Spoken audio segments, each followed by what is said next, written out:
Buen día. Soy el doctor Ovidio Solano Cabrera, neurólogo epileptólogo, coordinador de la Clínica de Epilepsia del Instituto Salvadoreño del Seguro Social. En esta ocasión vamos a hablar acerca de epilepsia, definición, etiología y clasificación. La epilepsia es una enfermedad que aqueja al 1% de la población mundial. Se estima que hay alrededor de 50 a 60 millones de personas que la padecen en todo el mundo. En nuestro país, estimamos que pueden haber alrededor de 50,000 a 60,000 personas con epilepsia. Esta es una patología la cual vamos a enfrentar en algún momento de nuestras carreras como proveedores de salud, médicos. ¿Y qué mejor forma de estar listos para atenderla si no es con conceptos claros y actualizados? Comenzaremos diciendo que las crisis epilépticas, que son el síntoma fundamental de la epilepsia, son una manifestación neurológica paroxística, ya sea sensorial, motora, cognitiva, vegetativa o comportamental, causada por una actividad neural cortical anormal y excesiva, hiperexcitable y hipersincrónica, súbita y transitoria de un grupo de neuronas del sistema nervioso central. En otras palabras, es una manifestación neurológica de las que habíamos mencionado antes, la cual se debe a una descarga eléctrica anormal en la corteza cerebral y que esta es transitoria, súbita y además reversible. O si queremos ser mucho más coloquiales, una descarga eléctrica como una tormenta eléctrica en la superficie del cerebro que da una manifestación neurológica. Las crisis epilépticas, por su origen, pueden ser provocadas o no provocadas. Cuando son provocadas o sintomáticas, son aquellas crisis en la cual hay un factor causante medible, subyacente. Es decir, una lesión aguda que puede ser medida de un origen que puede ser bien metabólico, tóxico, estructural, infeccioso, traumático. Y la importancia de esta es que el tratamiento va a hacer corregir esta causa. Por otro lado, tenemos las crisis epilépticas no provocadas, las cuales no existe una estrecha relación temporal con alguna lesión aguda del sistema nervioso central o sistémica que la produzca. Es decir, que después que tengas la crisis y hagamos una evaluación, no podemos encontrar nada que podamos corregir. Eso nos lleva entonces a la definición de epilepsia. Esta definición es la actualmente aceptada y dice que es una enfermedad cerebral que se define como cualquiera de las siguientes circunstancias, una de las tres siguientes. Al menos dos crisis no provocadas o reflejas con más de 24 horas de separación entre cada una de ellas. Es decir, si tenemos una crisis hoy y otra la semana que viene y ambas son no provocadas, entonces por definición tendremos epilepsia. Por otro lado, si las crisis suceden en el mismo día, dos, tres crisis, pero suceden en el mismo día, no hay un rango de separación de más de 24 horas y por lo tanto no podemos definir epilepsia. La segunda condición es una crisis no provocada o refleja y una probabilidad de presentar nueva crisis durante los siguientes 10 años, similar al riesgo general de recurrencia de al menos 60% tras la aparición de dos crisis no provocadas. En otras palabras, una sola crisis epiléptica no provocada y algún factor de riesgo que eleve la probabilidad de recurrencia arriba del 60%. ¿Cuál sería esta causa o este aspecto que hay que ver? Pues simple. Crisis durante el sueño, crisis con un electroencefalograma anormal o crisis con un factor radiológico que es conocido, por ejemplo, para causar epilepsias, como por ejemplo eventos cerebrovasculares, tumores cerebrales, lesiones antiguas. Y por último tenemos el diagnóstico del síndrome de epilepsia. Estos síndromes son entidades patológicas bien conocidas con signos y síntomas comunes, cuáles son, por ejemplo, el síndrome de Lennox-Gastaut, síndrome de Dravet, la epilepsia micrónica juvenil, la epilepsia ausencia del infante, etcétera, etcétera, etcétera. Estos tendremos síntomas bien claros. Obviamente el síntoma cardinal siempre va a ser las crisis epilépticas y electroencefalogramas característicos a estos. Una cosa bien importante que tenemos que tomar en cuenta, un concepto, es de la epilepsia resuelta. Y esta se considera que está resuelta cuando los sujetos con un síndrome epiléptico dependiente de la edad han superado la edad correspondiente al tipo de crisis, o aquellas que se han mantenido sin crisis durante los últimos 10 años, 5 de los cuales no han tenido tratamiento para la epilepsia. En otras palabras, la epilepsia no estará resuelta hasta que el paciente tenga 10 años sin tener crisis y de los cuales 5 no tengan tratamiento. El antiguo axioma o creencia de que después de 2 años sin crisis se podía suspender tratamiento porque ya estaba resuelto, cobra especial importancia, pues no tiene mayor validez, a excepción de algunos síndromes específicos, los cuales se tratarán en otras áreas. Otro concepto fundamental que hay que recordarse es la epilepsia farmacoresistente, en la que existe falla a 2 regímenes terapéuticos apropiados y bien tolerados por el paciente, ya sea como monoterapia o en combinación para lograr la libertad de crisis sostenida. En otras palabras, sí, no tenemos libertad de crisis, no persistimos con crisis epilépticas, a pesar de haber intentado 2 tratamientos, ya sea uno después del otro o al mismo tiempo. Entonces estamos hablando de epilepsia farmacoresistente. Y lo más importante, que es libertad de crisis. Libertad de crisis ya sea un periodo al menos de 12 meses sin crisis o 3 veces el periodo más largo antes de la última intervención. Para efectos prácticos, vamos a utilizar el periodo de 12 meses, al menos 12 meses sin crisis epilépticas. Entonces, vamos a decir que estamos en libertad de crisis. Si tenemos crisis, al menos una crisis al año, entonces no hay libertad de crisis, siendo que estamos ocupando al menos 2 tratamientos bien tolerados por el paciente y aprobados para el tipo de epilepsia del paciente. No todos los fármacos sirven para todos los tipos de epilepsias.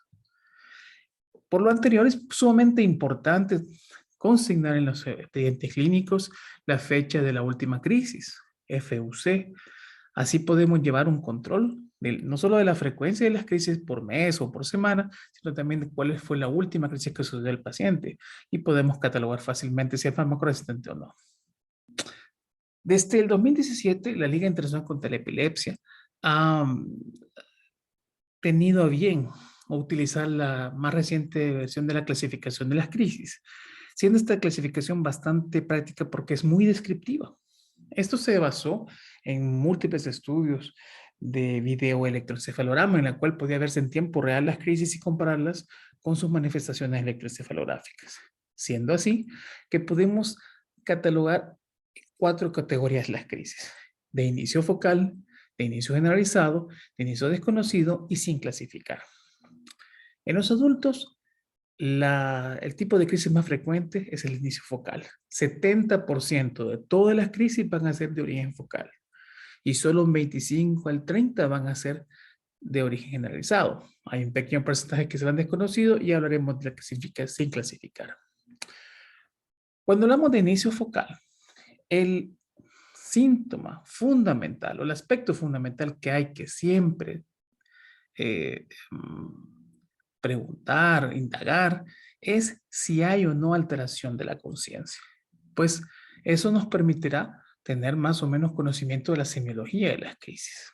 Entonces, ¿en qué momento va a tener alteración de la conciencia?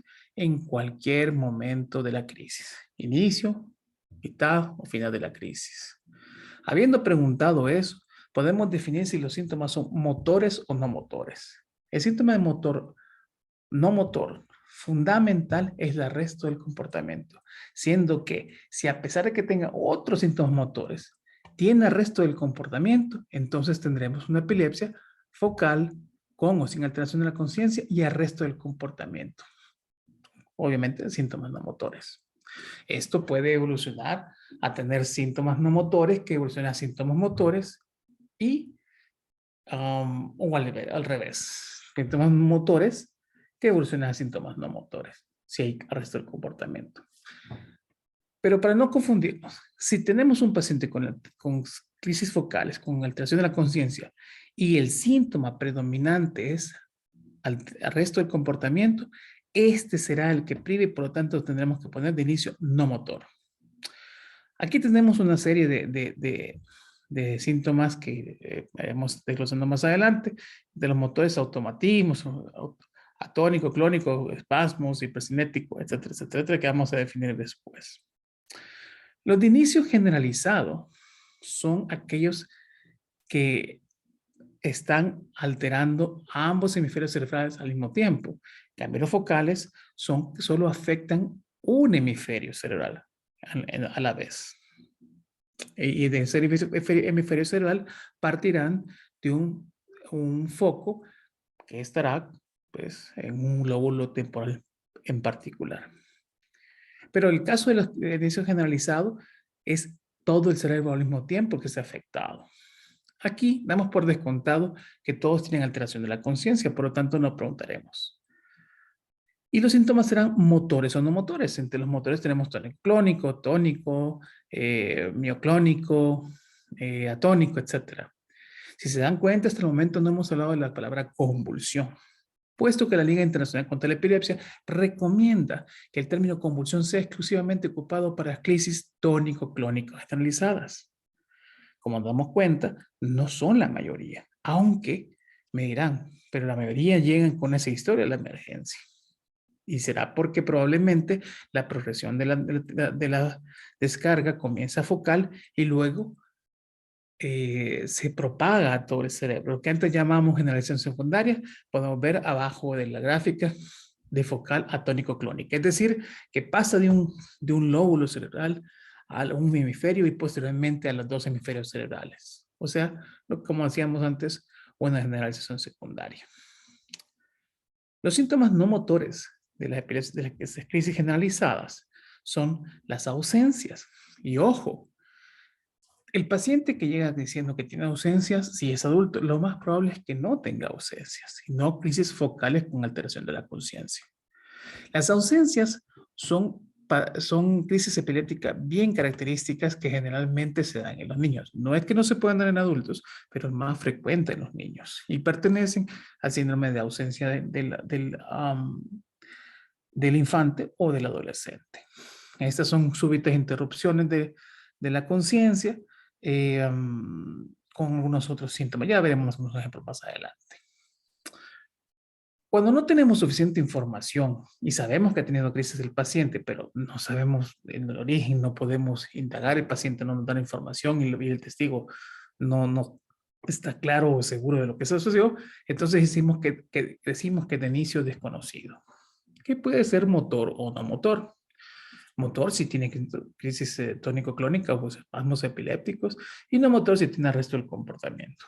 Será probablemente que el paciente llegará a decir, sí, es que yo me desconecto, yo no sé qué pasó y sencillamente una desconexión y no sabemos, obviamente inicialmente, si no tenemos mayor información y el paciente no nos puede redactar algo, no puede darnos más información de los síntomas que tiene, entonces obviamente decimos de inicio desconocido. Y por último se encuentra la categoría de sin clasificar. Esta categoría es bien discutida a nivel internacional. Hay todavía mucha discusión acerca de si vale la pena mantenerla. Pues esta categoría se le da a aquellos pacientes que realmente no sabemos qué pasó. Suponemos que probablemente tuvieron una crisis epiléptica, es el paciente que se encontró en la calle tirado, pues probablemente defecado, orinado, con algún trauma, en la cual asumimos que puede haber sucedido algo, pero nadie tiene mayor indicio de lo que puede haber pasado. Entonces, actualmente se utiliza, pero es un poco difícil de categorizar. Algunos ejemplos. Perdón, antes de los ejemplos, vamos a hablar acerca de las definiciones de estas crisis, cómo se manifiestan. Entonces tenemos Lo mencionábamos antes, algunos síntomas motores y algunos síntomas no motores. En los síntomas motores tenemos los automatismos, que son comportamientos automáticos, que pueden ser comportamientos eh, motores o verbales, repetitivos, pueden ser simples o pueden ser complejos. Hay pacientes que tienen un parpadeo o un garabateo o un movimiento con las manos. En algunas ocasiones son más complejos, como continuar haciendo lo que estaban haciendo, que estar gestos de estar comiendo, de estar haciendo algo, o persistir con la actividad que estaban haciendo. Entonces, muchas veces pasan desapercibidos porque la gente piensa que sencillamente están haciendo lo que están haciendo, no más que hacen de manera automática. Los síntomas, emociones, son aquellas emociones o apariencia de emociones. En el caso tenemos las crisis gelásticas, que son risas inapropiadas, o las crisis dacrísticas, que son llantos inapropiados. A veces pueden no ser un llanto como tal, puede ser una sonrisa, puede ser un gemido de tristeza, a veces una mueca como en sentido para que pareciera estar triste. Obviamente esto de manera automática el paciente realmente no tiene estas emociones y esto es completamente inapropiado. Las crisis tónicas son aquellas posturas rígidas de flexión o extensión de un miembro o varios. La crisis autonómica son aquellas en que se encuentran, hay una rubicundez, un enrojecimiento de la piel, sudoración, pirorección. Mioclonías son sacudidas de un grupo de músculos o miembros que son una, de un tipo arrítmico. No hay un ritmo en esos movimientos, porque si tienen un ritmo, ya no son mioclonías, son clonías o clonos. Cognitivos son aquellos síntomas en los que el paciente manifiesta estar como un estado de sueño o un estado de ensoñación, un déjà vu, un jamais vu. Ya he sentido esto antes, yo nunca he estado aquí a pesar de que he estado previamente. Una desrealización, una despersonalización. Sacudidas de párpados o mioclonía del párpado. Las caídas, las atonías, las crisis atónicas famosas, aquella pérdida súbita del tono postural, la que hace al paciente caer eh, eh, y súbitamente. Muchas veces hay pacientes, más que todo adultos mayores, los cuales llegan con estas pérdidas súbitas del tono y decimos que pueden ser crisis atónicas. Usualmente las crisis atónicas no se dan en pacientes adultos y o se dan, si no es en niños, en pacientes tal vez mayores, pero que en el contexto de un síndrome epiléptico, ya sea como el síndrome de Lennox-Gastaut o síndrome de Dux, que son más prevalentes en la infancia. Por lo que, si un paciente adulto tiene una atonía, probablemente no sea de origen epiléptico. El entumecimiento, hormigueo, sonidos, olores, gusto, visión y vértigo son síntomas sensitivos. Pues tenemos las alucinaciones que pueden ser somestésicas, si tenemos parestesias, si tenemos alucinaciones olfativas como las crisis sucinadas, visuales en el lóbulo occipital o auditivos en el lóbulo temporal neocortical. El congelamiento, la pausa, tensión de la actividad es el arresto del comportamiento del cual hablábamos, que generalmente son crisis del lóbulo temporal mesial, aunque también se pueden ver las ausencias, pero las ausencias son más frecuentes en pacientes jóvenes. Habiendo dicho eso, hay que obviamente hacer un estudio a profundidad con electroencefalografía para ver de qué se trata. El golpeo, el pedaleo, son crisis hipersincrónicas, característicamente del lóbulo frontal, en las cuales hay movimientos que a veces son asincrónicos, son muy difíciles de identificar, menos mal son poco frecuentes. Y las flexiones en el tronco sostenidas son espasmos epilépticos que generalmente también se ven en niños. Entonces, eh, cuando hablamos de crisis epilépticas, lo más importante y el síntoma fundamental que nos va a indicar de dónde vienen las crisis y el que vamos a indicar con mayor ahínco va a ser siempre el primer síntoma. Se le pregunta al paciente, ¿qué es lo que siente? ¿Qué es lo primerito que sintió? Cuando le da su crisis, ¿qué es lo que sintió? El 99% de los casos de las interconsultas en las emergencias son por crisis tónico-clónicas. El problema es que probablemente estamos viendo la propagación de la crisis. Y no estamos preguntando las preguntas correctas, para la redundancia, y preguntar, hacerle mucho énfasis en el primer síntoma del paciente. Y el primer síntoma puede ser, pues, obviamente, si sintió algo, si sintió alguna sensación, valga la redundancia también, en alguna parte del cuerpo, algún movimiento involuntario, o si simplemente pierde la conciencia. Aquí algunos ejemplos de lo que estoy hablando. Tenemos una paciente que se encuentra presentada. Aquí hay un arresto del comportamiento. La paciente ha dejado de ser lo que estaba haciendo antes.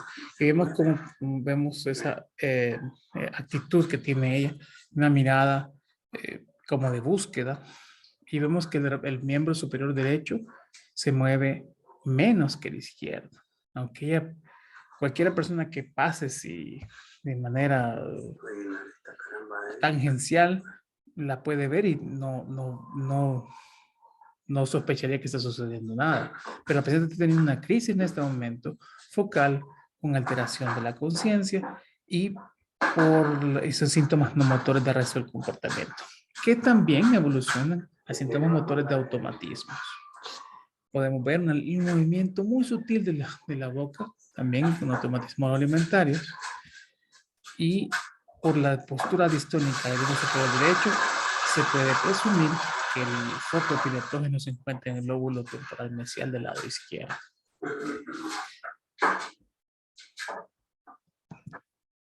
Otro ejemplo que podemos ver es el de este paciente que tiene una postura tónica, una flexión del cuerpo que constituye un espasmo epiléptico del paciente en la postura tan bizarra que el paciente tiene.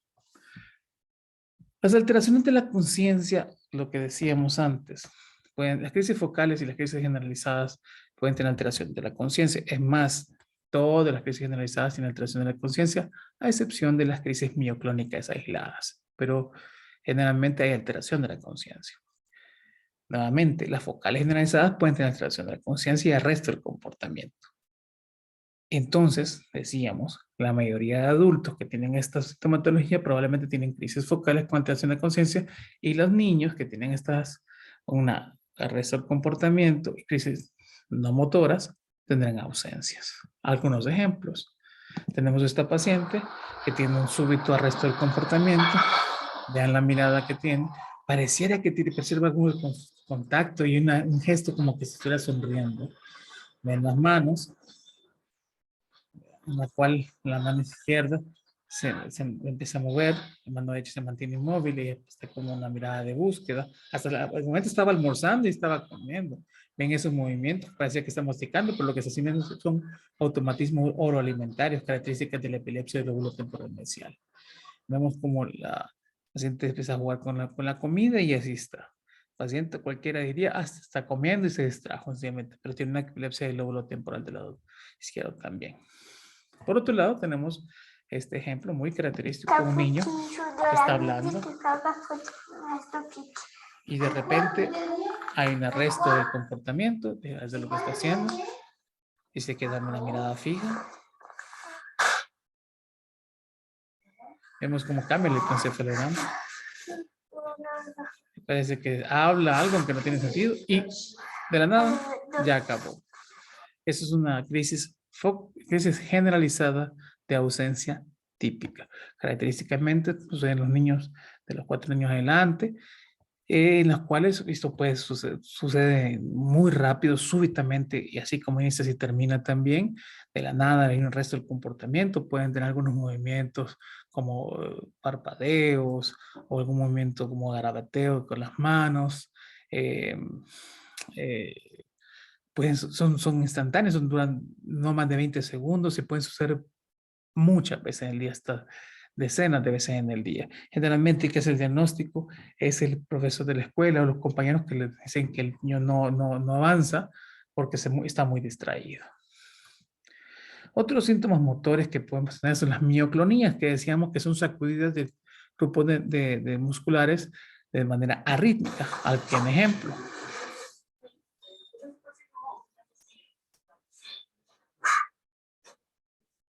De las sacudidas que tiene el paciente de los miembros. Esas son crisis miclónicas. Son las únicas crisis generalizadas en las cuales no hay alteración de la conciencia, ¿verdad? Si son aisladas, pero pueden preceder a una crisis tónico-clónica. Y aquí tenemos un ejemplo,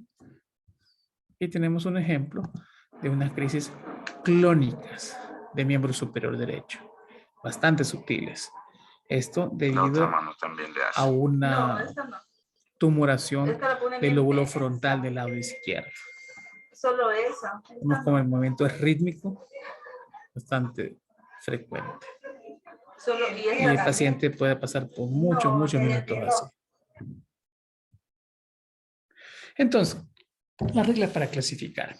Como decíamos antes, el síntoma inicial es el fundamental. Tenemos que hacer mucho énfasis en lo primero que siente el paciente. Siente algo que le molesta, alguna sensación extraña, alguna parte del cuerpo, algún movimiento involuntario, alguna sensación como de personalización, etc. Si hay alteración de la conciencia, no es fundamental, más que todo en las crisis focales. Si está alterada la conciencia, ¿qué punto? Tenemos diferentes niveles. El paciente es que si logran describir algunos síntomas, algún momento, como sí, fíjese que creo que me desconecto, pero sí recuerdo algo, no todo. Siempre el inicio predomina, ya decíamos antes. Si la conducta de arresto del comportamiento es la que predomina, entonces el síntoma será no motor, siempre, aunque tenga movimientos. Hay arresto del comportamiento, entonces son crisis focales con alteración de la conciencia y síntomas motores no motores de arresto del comportamiento. Y, y después puede evolucionar a motor o no motores, más que todo crisis focales. A veces, pues obviamente podemos decir, y que evolucionó a síntoma motor tipo automatismo o tipo clónico, etcétera, etcétera, etcétera, si queremos ser un poquito más exquisitos. Las ausencias, que decíamos antes, son las crisis generalizadas con arresto del comportamiento, más que todo se ven en niños, son súbitas, de corta duración, múltiples veces en el día y pueden tener automatismos concomitantes. La diferencia entre clónico y mioclónico son síntomas motores, en los cuales el clónico es rítmico y el mioclónico es arrítmico. Y los que se ven aislados al párpado, este es la mioclonía de los párpados, que son un síndrome epiléptico bien específico. Obviamente, las crisis epilépticas pueden ser de diferentes etiologías. Las que decíamos antes, provocadas, pueden ser algunos por errores congénitos del metabolismo, dependiendo la edad del paciente, así van a ser las causas frecuentes. En el neonato, obviamente, las noxicoisquémicas, en las adolescencias o el adulto joven, las traumas son bien frecuentes, en el adulto mayor, el evento cerebrovascular o el cáncer o el tumor cerebral es causa frecuente de crisis epiléptica. Entonces podemos ver que dependiendo en la etapa de la vida en que nos encontremos, así serán los tipos de crisis que podamos tener. Hay diferentes, hay infecciosas, en la etapa neonatal, febril, en el lactante es lo más frecuente, de hecho. Empezamos a ver las enfermedades, las idiopáticas, de origen genético en los infantes, el síndrome del Castor, la epilepsia de ausencia del infante, mioclónica juvenil en los adolescentes, eh, algunas epilepsias por consumo de sustancias, de abstinencia de alcohol, etcétera, etcétera. Los traumas frecuentemente y en los adultos mayores, pues obviamente las enfermedades degenerativas, la neoplasia, etcétera. Entonces, las crisis se clasifican según la sintomatología, según lo que hemos visto, las observaciones y la anamnesis que logramos hacer de los pacientes. Entendiendo que el síntoma inicial es fundamental para poder decir si es focal, generalizado o de origen desconocido.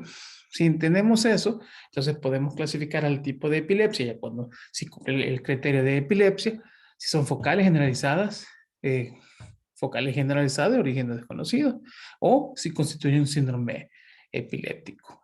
Y la etiología de las epilepsias pueden ser estructurales, si hay una alteración, un evento cerebrovascular isquémico antiguo, una esclerosis hipocámpica de origen genético, como deficiencia de LUT1, por ejemplo, la epilepsia micrónica juvenil, o las infecciosas, pues, de origen pues, posterior a una meningitis o una lesión que dejó una meningitis, metabólica como otra deficiencia de algunos factores, inmunitarias como son las epilepsias autoinmunes que se dan en las encefalitis autoinmunes o de origen desconocido, que son epilepsias que pues a pesar de todo nuestro abordaje no logramos catalogar su origen, pues porque no tenemos la tecnología o no hemos hecho una análisis adecuada.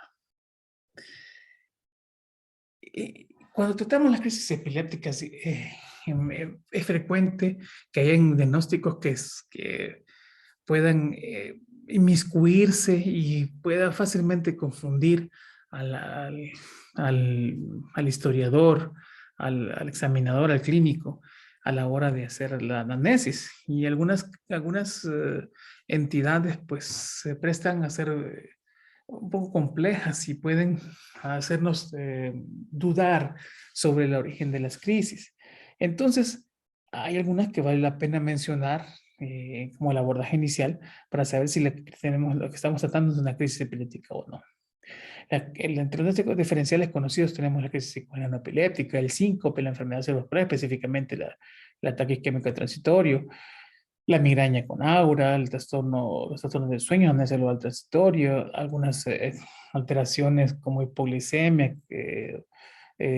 trastornos paroxísticos del movimiento, que son más raros, vértigos periféricos, espasmos de los niños.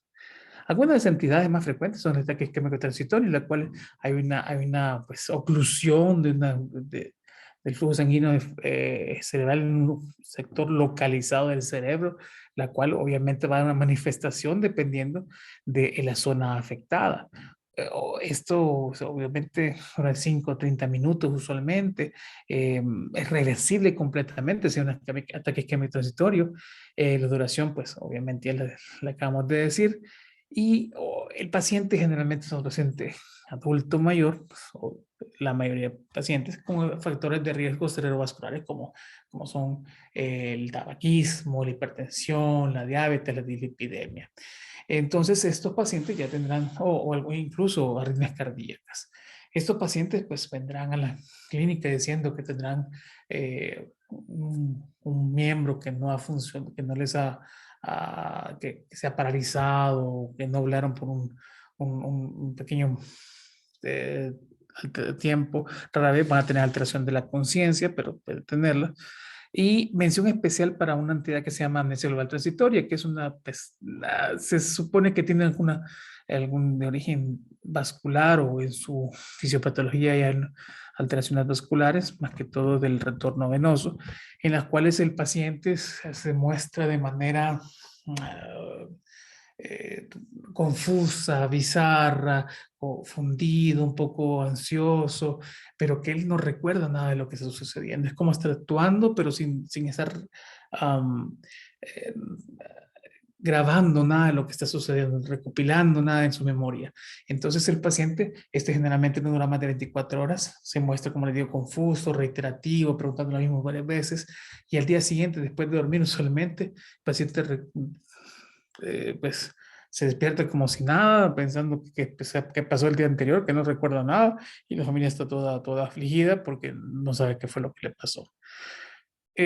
Muchas veces estos pacientes llegan al consultorio diciéndonos pues, que se descartará de un tipo de epilepsia porque hay alteración de la conciencia y nada más alejado de la realidad.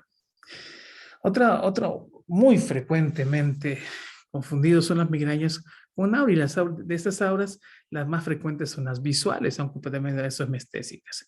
Recordemos que la migraña es una cefalea de origen vascular, una cefalea primaria de origen vascular, en la cual tenemos estas manifestaciones que acompañan el inicio de la cefalea o preceden y que duran de 5 minutos a 60 minutos una tras de otra, en diferentes tipos de auras. La aura visual, la que tenemos un ejemplo aquí, que es esas manifestaciones de centellas, escotomas, que se van instaurando en el campo visual y que preceden a una cefalea que característicamente es semicraniana, pulsátil, de moderada fuerte intensidad, con fono, fotofobia, náuseas, vómitos y que usualmente va a tener alguna influencia en las actividades cotidianas del paciente. En algunos casos tenemos ciertas epilepsias del lóbulo occipital que tienen manifestaciones visuales y que pueden acontecer posteriormente con cefalea. Pueden tener cefalea posterior a la crisis, pero es el 1 o 2% de todas las crisis de epilepsia que hay. Por lo que si el paciente tiene manifestaciones visuales y una cefalea, lo más probable es que estamos ante una migraña antes que una epilepsia. Esos son ejemplos de ciertas patologías bastante difíciles de diagnosticar.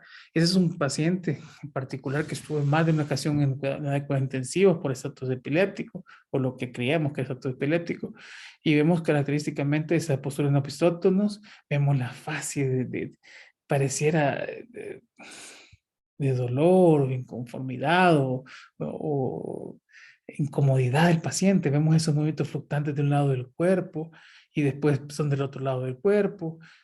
Son fluctuantes en su intensidad y en su frecuencia. Vemos que se mueve de un lado, se mueve del otro y cambia. Ese polimorfismo característico de este paciente hace que nos haga dudar del diagnóstico de crisis epilépticas. Esa otra paciente es una paciente eh, que tienen retraso mental y en cada ocasión que tenía alteración, una discusión, una contrariedad, hacía estos movimientos asincrónicos de pedaleo y postura y esa fase bien horripilante de horripilación de la cara y con movimientos de un lado al otro que pasaba horas y horas así. Esos son ejemplos de crisis psicógenas no epilépticos o ahora llamadas crisis funcionales disociativas en las cuales hay manifestaciones neurológicas, son involuntarias, pero no tienen una alteración eléctrica cerebral subyacente, sino son producto de algunas alteraciones psicológicas o emocionales de fondo. Entonces, estas crisis son manifestaciones paroxísticas, imprevisibles, involuntarias, importantes, porque antes pensábamos que esto era una llamada de atención o eh, una simulación, pero ahora sabemos que no son cosas que se estén haciendo si son involuntarias. Aunque hay pacientes, obviamente, que tienen toda la intención de hacer las cosas, se llama malingering, que es otro tipo de enfermedad, las cuales son transitorias y pueden manifestarse como signos sensitivos, motores, cognitivos, emocionales, pero que no tienen un origen epiléptico cerebral. Entonces tienen un electroencefalograma normal y característicamente el gold estándar es el videoelectroencefalograma, el cual va a demostrar que tiene estas crisis están sucediendo, pero que no hay alteraciones eléctricas cerebrales. Son más frecuentes en mujeres que en hombres, pueden coexistir con epilepsia y eso es bastante complicado porque no nos queda claro qué es lo que estamos tratando una cosa o la otra. Y el tratamiento para una no es igual de la otra. El 80% tienen iatrogenia con antipiréticos que probablemente no necesiten y usualmente coexisten o son precedidos de eventos traumáticos como tipo de abuso sexual, físico, psicológico, etcétera, o algunas comorbilidades psiquiátricas como la ansiedad o la depresión. Obviamente su abordaje es multidisciplinario. Esas son otras entidades frecuentemente, consultan frecuentemente en la emergencia de los hospitales y nos la mandan para descartar crisis epilépticas. Son pacientes cuya tienen la pérdida de tono postural y la conciencia y tienen en ocasiones algunos movimientos involuntarios de los 4 miembros, son asíncronos, si se fijan, arrítmicos también, parecían mioclonías, ¿verdad? Y el paciente queda inconsciente por unos segundos a minutos. Igual este caso, en esos movimientos que se fijan no son sincrónicos, como las veces clónicas, ¿verdad? Eh, que pueden ser fácilmente confusores. Otro paciente que son frecuentes, incluso ponen la postura distónica, pero la base está pálido, con la piel fría, sudorosa, ¿verdad? Y son ejemplos de síncopes. Síncopes. En el caso específico, estos son ejemplos de síncopes convulsivos, que a pesar de que su nombre dice convulsivos, un nombre que pues, genera más confusión a mi parecer, no tienen nada que ver con epilepsia. Son movimientos que se llaman, eh, son mioclonías, ciertamente, pero que no tienen origen epiléptico, sino que se dependen de la hipoperfusión cerebral que estamos teniendo en ese momento. Entonces, un síncope es una pérdida súbita de estado de conciencia y el tono postural con una duración de usualmente menor a 60 segundos, aunque hay casos registrados de algunos segundos. Con una pérdida de la conciencia que puede ser no completa realmente. A veces muchas veces el paciente dice, no, yo en el fondo sí oía a la gente. Una crisis de epilepsia con alteración de la conciencia no se va a acordar usualmente que había la gente al fondo.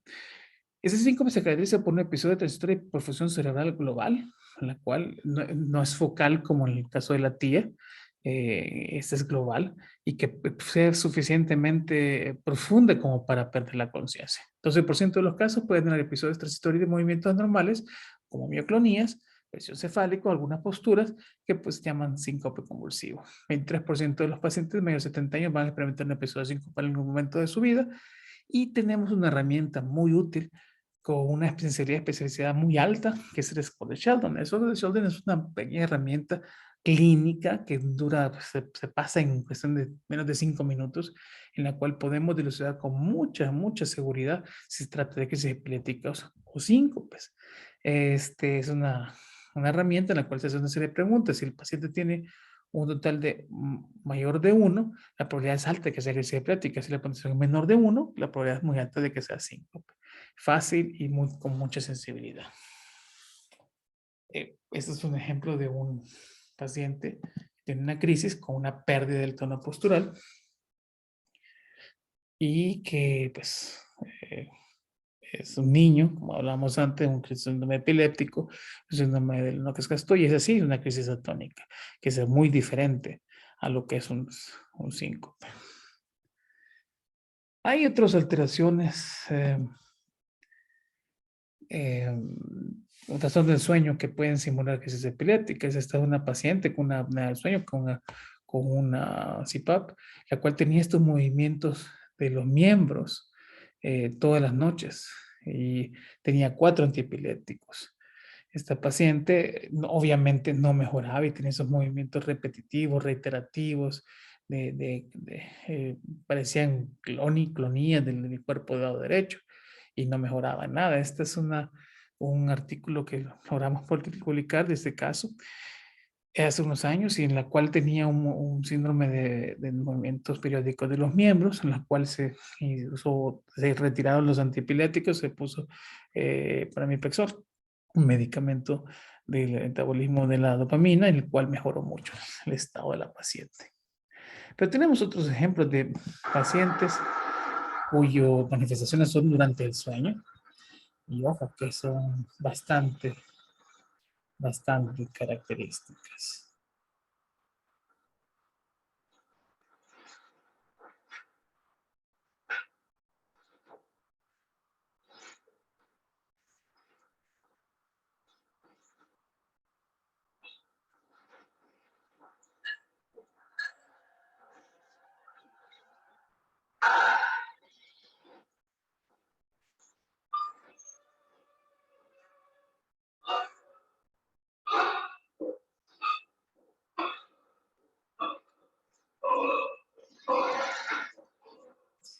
Ese es un caso de una paciente con una sala de monitoreo que podemos ver que se despierta con una postura distónica en el cuerpo y vemos esos movimientos clónicos de la cabeza y la hemifacial del lado derecho con el miembro.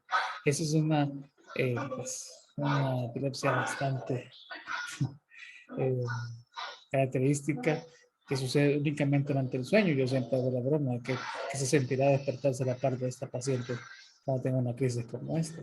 Es una epilepsia opercular frontal izquierda, que tenemos esas manifestaciones características de hemiclonías del hemifaz, clonías del hemifaz del lado derecho, ¿verdad? Característica de ese rito tal y la fase de articulación usualmente se dan en epilepsia del lóbulo frontal.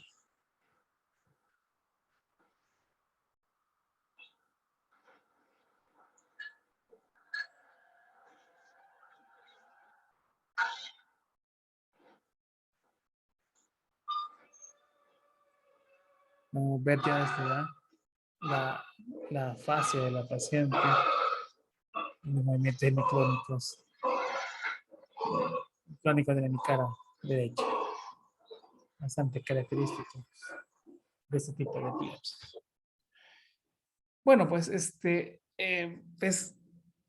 cuando consignamos en los expedientes clínicos las epilepsias, nos vemos en la dura tarea de saber cómo clasificarlos. Y hemos dado las herramientas ahorita para tratar de hacerlo en base al análisis, pero a la hora de consignarlo en el expediente y en el censo, nos vemos en el problema de decir, ¿y qué pongo? Realmente es lo complicado. Hemos intentado incluso en el alineamiento del Ministerio de Salud y los lineamientos del Seguro Social de hacer una pequeña um, contracción o una abreviatura de esto. Y lo que estamos proponiendo ahora es bien sencillo. Si tenemos crisis que nosotros catalogamos que son de inicio focal, los catalogamos según el CIE-10, que es el sistema internacional de la clasificación de enfermedades que estamos utilizando actualmente en todo el Sistema Nacional de Salud. Y si creemos que es de origen focal, se catalogaría, estamos proponiendo que se catalogue como un G40.0. Si es ya consideramos que es un de origen generalizado, un G40.3. Si no sabemos de dónde viene, podemos poner como una epilepsia de origen desconocido, G40.9, si es una convulsión, una R56.0, perdón, y una convulsión de evento de primera vez en la vida, que no sabemos, hay crisis de qué tipo es, R56.8. Esto para tratar de unificar criterios y que podamos llevar un control adecuado para eventualmente llevar una estadística propia. Por eso son algunas tips que se piden que se consignen en los expedientes, no solamente la edad del paciente, su sexo, su tratamiento actual, sino también cuando tuvo la última crisis, qué frecuencia de crisis tiene por semana o por mes, la última crisis, qué tratamiento está llevando, si lo tolera bien, cuál es la dosis que tiene. Finalmente, pues recordar que en la clasificación, que es lo más importante, el síntoma inicial es fundamental para tratar de definir, localizar y clasificar las crisis. Y si es de origen focal, catalogarlo como G40.0, si generalizado G40.3 y desconocido G40.9. Pues esto es lo que traigo para ustedes este día con respecto a definición y clasificación. Esperemos que esto sea de su utilidad, de que sea práctico para sus prácticas cotidianas y